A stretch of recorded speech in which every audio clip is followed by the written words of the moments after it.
Y nos da muchísimo gusto tener aquí a Gabriel Llorio, el subsecretario de Hacienda, por muchas razones, porque, para empezar, bienvenido a este espacio, esta es su casa.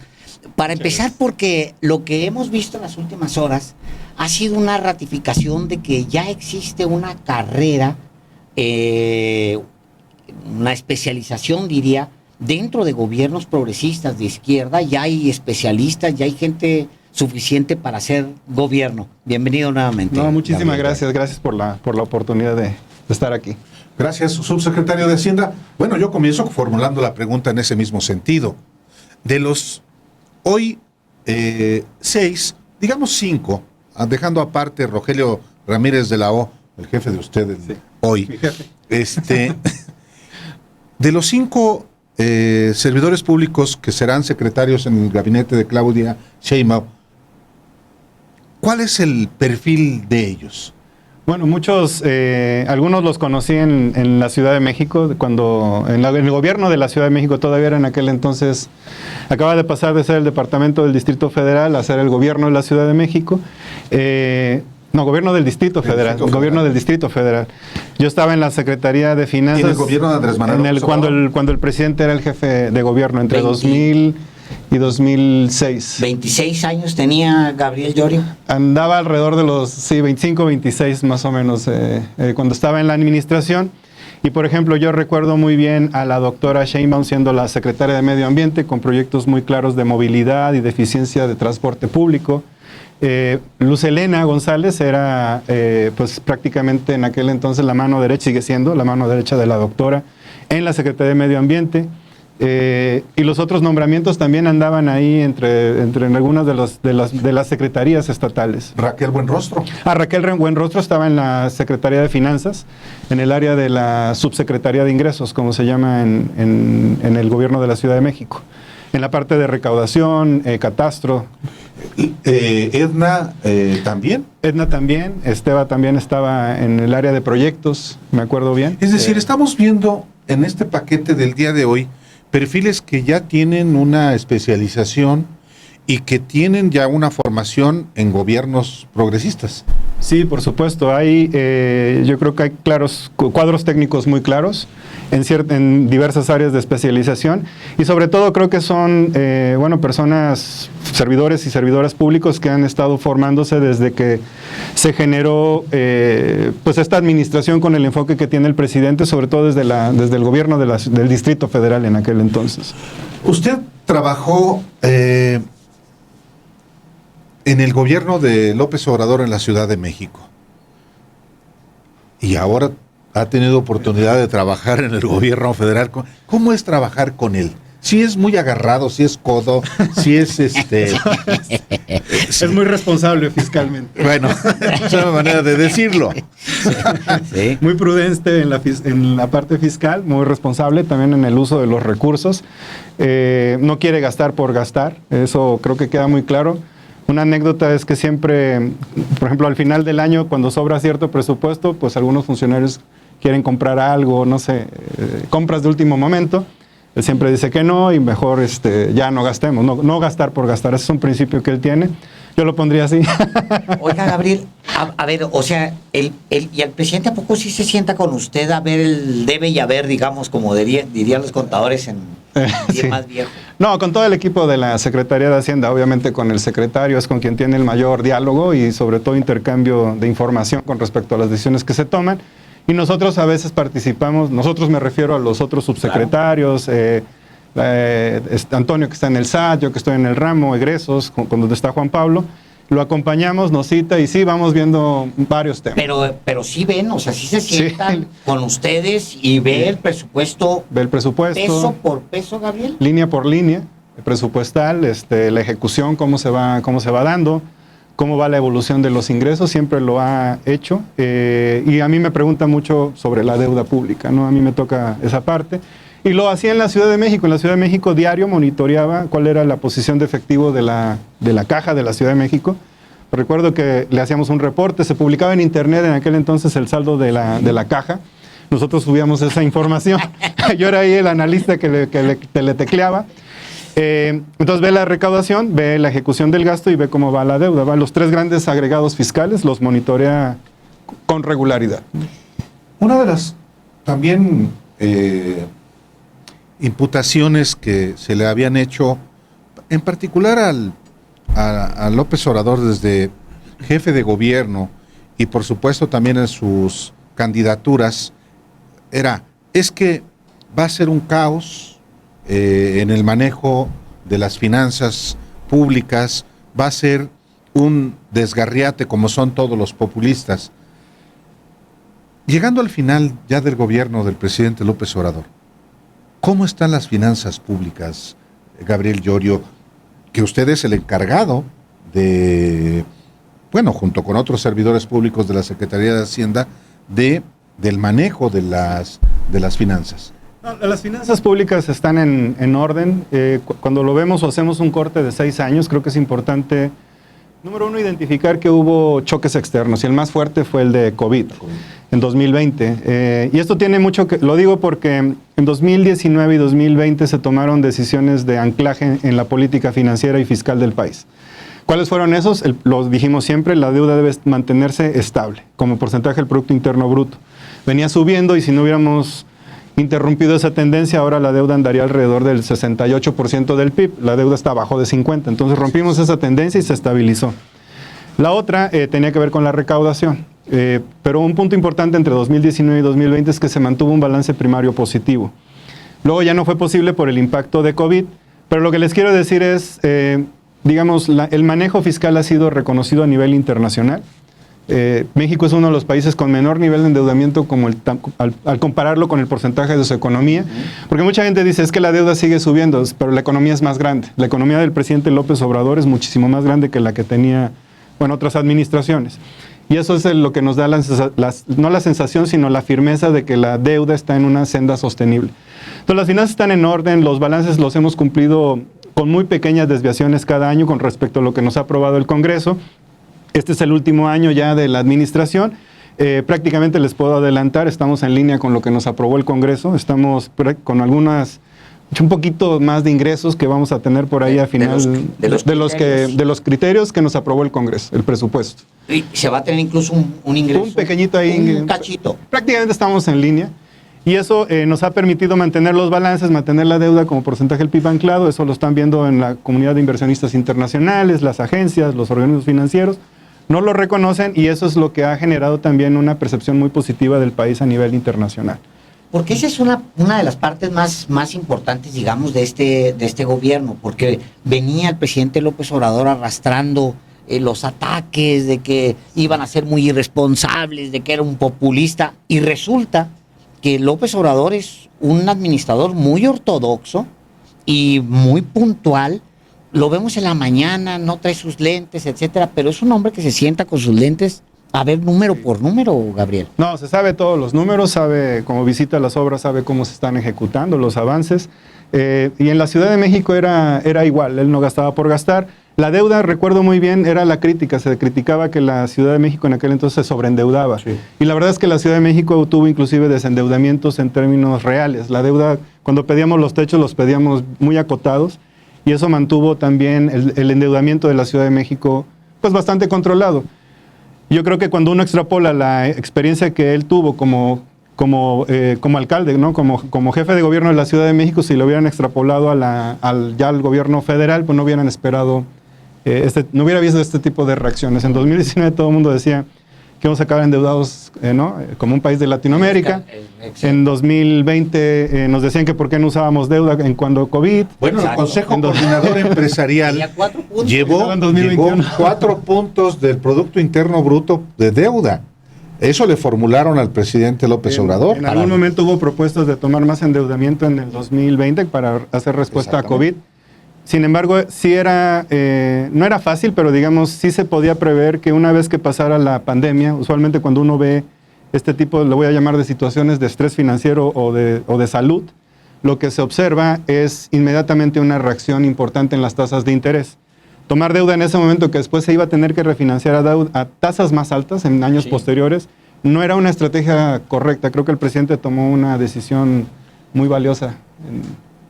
Cuando usted habla, Gabriel, de los niveles de deuda que tenemos ahorita, que dice están por abajo del 50% como proporción del PIB, ¿qué significa para que la gente que nos escucha el nivel de responsabilidad? Porque, por ejemplo, ¿cómo está Japón o cómo está, es más, España? ¿Cómo está Estados Unidos? Para más o menos medirnos, ¿de qué se trata eso? Sí, esta es una buena pregunta porque a veces es muy técnica. Si pensamos en una familia, cuando nos dan un crédito, pues siempre se analiza nuestra capacidad de repago. En un país, el estándar internacional es medirlo contra tu capacidad de repago, es el tamaño de tu economía, es qué ingresos puedes contribuir, bueno, mejor dicho, generar para poder repagar la deuda que estás contratando, pero sobre todo que la deuda se use para generar infraestructura, que genera más activos y que genera más ingresos. Correcto. Cuando comparamos con otros países, como por ejemplo Japón, pues nos vemos muy bien porque Japón tiene casi más del 200% de su Producto Interno Bruto. 200%. Más de 200%. Creo que se anda acercando ya al 300%, entonces es una economía muy endeudada. Estados Unidos también está arriba del 100%, Brasil está arriba del 80%, México está abajo del 50%. Entonces, cuando los inversionistas ven esto, pues somos un país con muy bajo nivel de endeudamiento. Por eso luego hay voces que dicen, ¿por qué no toman más deuda? ¿No? La podrían usar. No nos gusta porque cuando hay tasas altas de interés, pues el servicio financiero se sube y hay que pagar más. Es la primera vez, subsecretario Llorio, que se va a dar una transición de un gobierno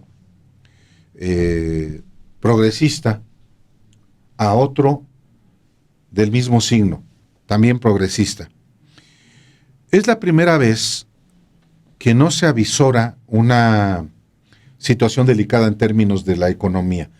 ¿Cómo está la economía, digamos en general, con los indicadores que estén, y qué herencia le van a dejar, qué herencia le va a dejar el gobierno del presidente López Obrador a la presidenta Claudia Sheinbaum? Bueno, yo lo pondría así. Primero, si vemos en términos convencionales, la economía está creciendo entre el 2 y el 3%. La inflación tuvo ahí unos regresos, pero en realidad sigue con una tendencia a la baja. Esto es muy importante porque cuando entre la nueva administración van a recibir una economía en crecimiento, entre el 2 y el 3, con la inflación decreciendo. Niveles mínimos de desempleo y de desocupación. Esto es importante porque se han estado creando empleos, pero creo que hay un elemento que hay que ponderar. Esta administración fue muy intensiva en inversión, en inversión de infraestructura, que siempre los economistas esto lo van a catalogar como una política de oferta. Quiere decir, trabajamos en ampliar la capacidad productiva, en tener una mayor oferta que pueda acomodar mayor demanda, y ahí es donde se están generando algunos efectos, creo yo, de crecimiento. La economía que va a entregar el presidente López Obrador tiene mayor capacidad productiva, tiene mayor infraestructura, movilidad en puertos, aeropuertos, en trenes. Toda la infraestructura, de hecho, generó alrededor de una política de facilitación comercial. Él siempre lo dijo, el comercio exterior va a ser importante para el desarrollo, y en ese sentido traer al sureste a este desarrollo pues es una de las políticas más importantes. Entonces, la economía que va a recibir la doctora Sheinbaum, la presidenta electa, es una economía con más capacidad productiva, con muchísimo más infraestructura en donde no había, y más capacidad de mover pasajeros y carga. Ella ya ha expuesto que va a continuar con las inversiones en trenes, también en carreteras, y esto va a ir generando todavía una mayor capacidad de tener facilitación comercial de nuestro país. Es una economía muy abierta, más del 30% de nuestro PIB está relacionado con el comercio exterior, y por eso es importante que tengamos esta mayor capacidad de facilitación comercial. Este último tramo, subsecretario Llorio, fue un último tramo donde había que sacar ya todo lo que se había iniciado por esta obsesión que tiene el presidente, que yo creo que es muy sana, de terminar absolutamente toda la obra que se inició en el sexenio. Entonces hubo un gasto adicional, digamos, un chipotito ahí en el gasto, porque había que terminar todo. ¿Eso qué va a significar en las finanzas públicas para 2025, 2026? No, efectivamente hubo un incremento del déficit, ahí se debatió y todos estuvimos en el Congreso. Mucho tiene que ver con gasto de infraestructura que no se pudo ejecutar en 2023 y se tuvo que pasar hacia el 2024. Efectivamente, el presidente tiene un compromiso de terminar las obras. Lo más importante también es, no es que fue un compromiso que él, bueno, es importante, fue un compromiso de campaña de él, Pero hay un aspecto técnico importante, que cuando las obras no se terminan, la probabilidad de que exista un choque de oferta, un choque de precios o algo así, que venga del exterior y las haga más caras porque tomó muchísimo más tiempo en hacerlas, es muy alta. Entonces es importante acabarlas rápido y acabarlas bien. Esta administración prácticamente ya acabó casi todas las obras de infraestructura. Seguro va a haber ahí algunas obras periféricas que hay que hacer para complementar la infraestructura, pero ya están terminadas y se hicieron en tiempo y forma. Es la primera vez que se hace un despliegue tan rápido de infraestructura, tan intenso. Se hicieron con los presupuestos prácticamente de los 6 años, con una planeación fiscal muy estratégica. El último año, como si tienes un subejercicio, no pensábamos pasárselo a la siguiente administración, se incrementó un poco el déficit, pero eso se va a consolidar. ¿Qué significa? Que la siguiente administración no va a tener que hacer estas obras y eso se abre espacio para hacer el manejo fiscal que la doctora acuerde con el secretario de Hacienda. Agrego, es decir, gastamos como país un poco más porque había que terminar obra aquí y allá, pero es un gasto de una ocasión. De una ocasión, sí. O sea, ya no vamos a hacer eso en 2025. No, las obras ya están ahí, la refinería está ahí, los trenes, los aeropuertos ya están construidos. Y cuando hablamos de este choque, posible choques como en una casa, pues tú pospones la compra de un refrigerador y cuando vas Ya subió de precio. Ya subió de precio. A eso nos referimos. Sí, totalmente. Por ejemplo, no preveíamos que iba a haber tensión geopolítica en Europa. Cuando se genera eso, pues se suben los precios de los granos y luego se suben los precios de los energéticos. Se subieron los precios también de algunos insumos y minerales como el acero. Y eso pues son insumos que se usan para la construcción. En este ejercicio de prospectiva que también suele hacerse cotidianamente en los ámbitos económicos, ¿qué puede presentarse? Claro, hay muchos imponderables, pero ¿qué se puede presentar que, digamos, haga que la economía de México crezca menos, por ejemplo, el próximo año? Una posible recesión, el que no haya desarrollo de mayor inversión para obras de infraestructura en México. ¿Qué se avisora para el 2025-2026? Sí, ha habido algunas expresiones ahí de algunos analistas que han dicho que al generar una contracción del déficit, o mejor dicho, una reducción del déficit, esto podría generar una contracción en la economía. Esto no necesariamente es cierto, porque parte de los requerimientos financieros, que es la definición que tiene México, se reconocen algunos efectos contables, eso suma alrededor de 0.5 del PIB. Los efectos contables no van a tener impacto en la economía.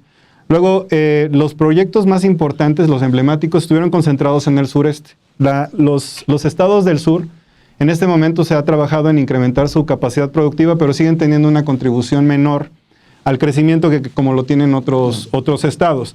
Entonces, aunque se suspendan ya las obras, o mejor dicho, se terminen, pues prácticamente el efecto no va a ser tan grande en el crecimiento nacional.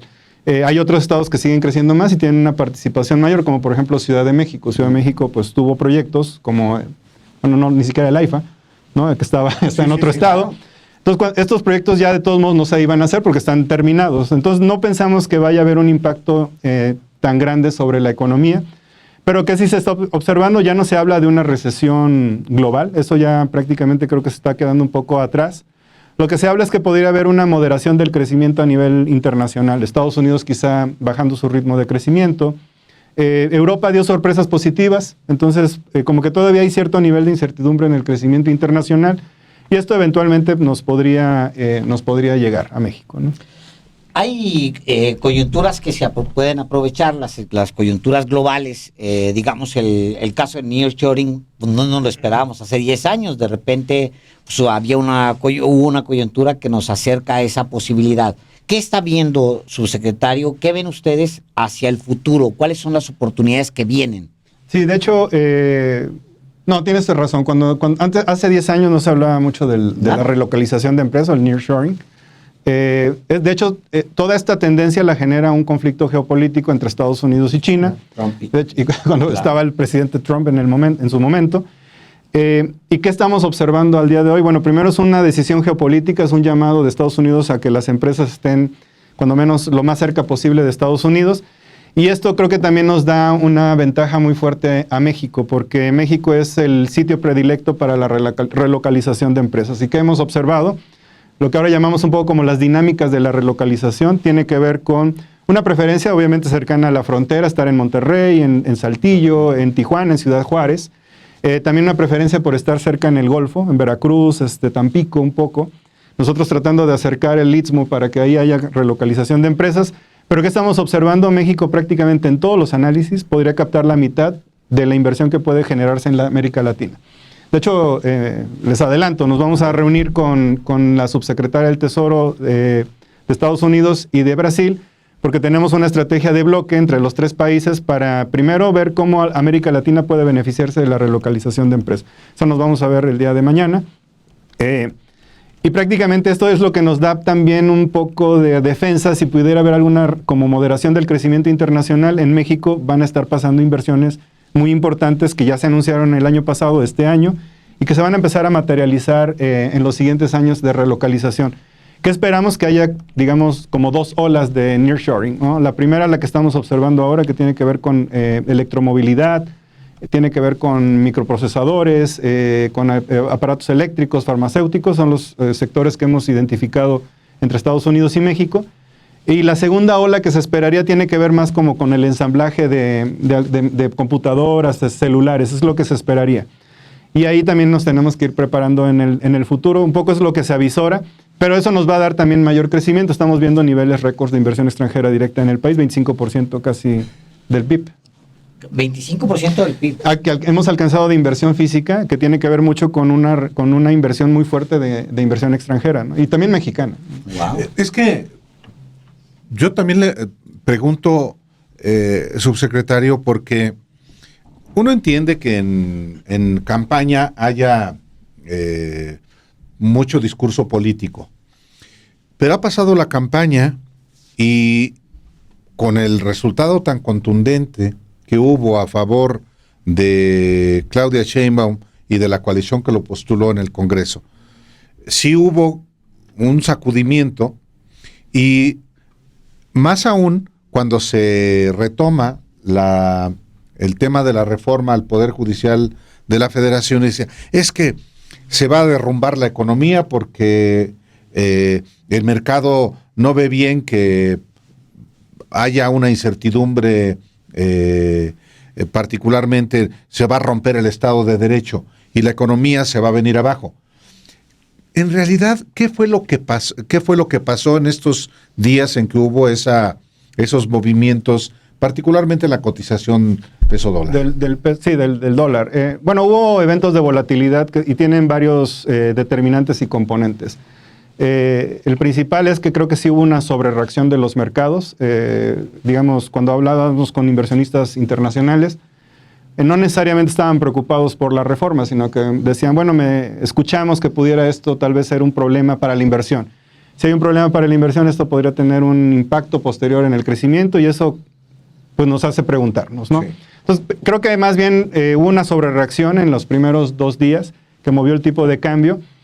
Cuando se fueron dando espacios de explicación y comunicación, donde creo que quedaba muy claro que la reforma lo que busca no es debilitar el Estado de Derecho, lo que busca de hecho es reforzarlo, que sea más transparente, que haya rendición de cuentas y sobre todo una vinculación más fuerte con la ciudadanía.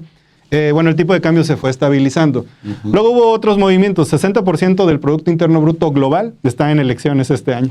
Entonces, o sea, sí, no, México no es el único que tiene elecciones. Estados Unidos tiene elecciones. Francia tuvo elecciones. Hay varios países en el mundo que tienen elecciones. 60%. Y pues siempre hay cierto tipo ahí de volatilidad asociada a la parte postelectoral. Entonces no fue nada más como la elección de México. Uh-huh. Tampoco fue, creo, una mala lectura del triunfo de la doctora Sheinbaum, eso está muy claro. Sí, sí.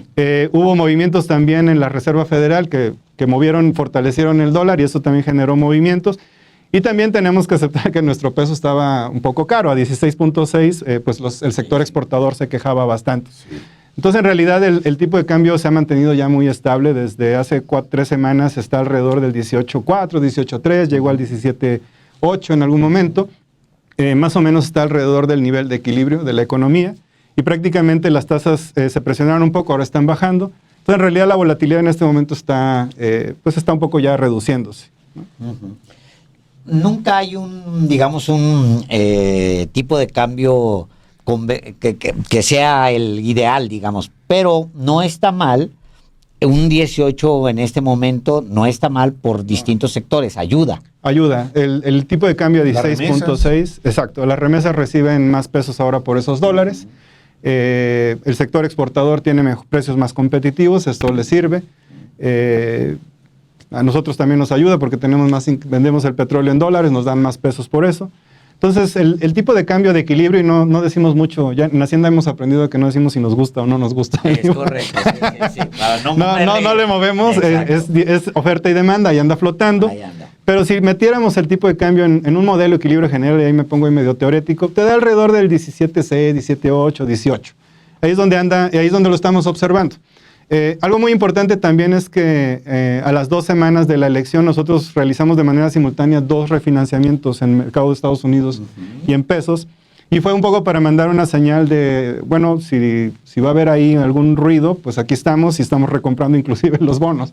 Entonces, si no les gusta el precio, nosotros sí, nosotros los compramos baratos, claro. ¿No? Y entonces eso lo hicimos y el mercado lo vio muy bien.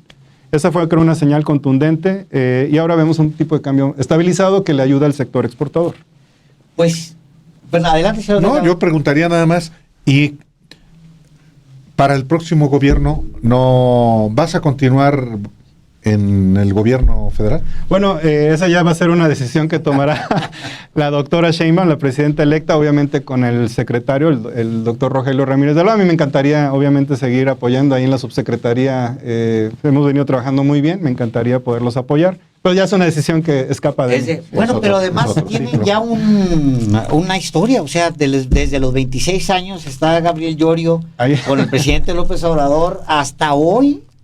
Pues es una carrera dentro de la izquierda que pues obviamente los gobiernos tienen que aprender a potenciar, porque sí es cierto que siempre se le critica a la izquierda. Ahora lo decía Carlos en los Radicales, que vamos a publicar a las 10 de la noche, sale el programa, decía, pues siempre se le acusa a la izquierda de que no tiene cuadros. Claro. No, aquí se formaron cuadros y hay cuadros. Y un ejemplo es que el subsecretario Llorio ha estado desde que era un joven en el servicio, desde que era un adolescente casi. No es que no quería irme hasta el adolescente porque tampoco sería exagerar, pero estaba con el presidente López Obrador, o sea, ya estaba hace un cuarto de siglo. Desde el 2001 estábamos ahí en el gobierno del Distrito Federal. Este señor ya era muy grande en el 2001, pero sí, él recuerda perfectamente, no creo que no. Pues muchas gracias por muchas gracias. Por aceptar venir aquí. Gracias. ¿Alguna cosa que es importante que el auditorio de los periodistas deba saber en términos de lo que la Secretaría de Hacienda ha hecho, está haciendo y puede hacer todavía en lo que resta del gobierno? No, por supuesto, hemos estado refinanciando la deuda. El presidente nos dio un mandato de tener una transición financiera lo más ordenada posible. Estamos trabajando en esto y prácticamente ya refinanciamos toda la deuda externa que vencía en 2025. El primer año de la administración de la doctora Sheinbaum prácticamente a las finanzas públicas. Pues muchísimas gracias. Al contrario, muchas gracias. Por la posibilidad. Muchas gracias. Gracias, Gabriel.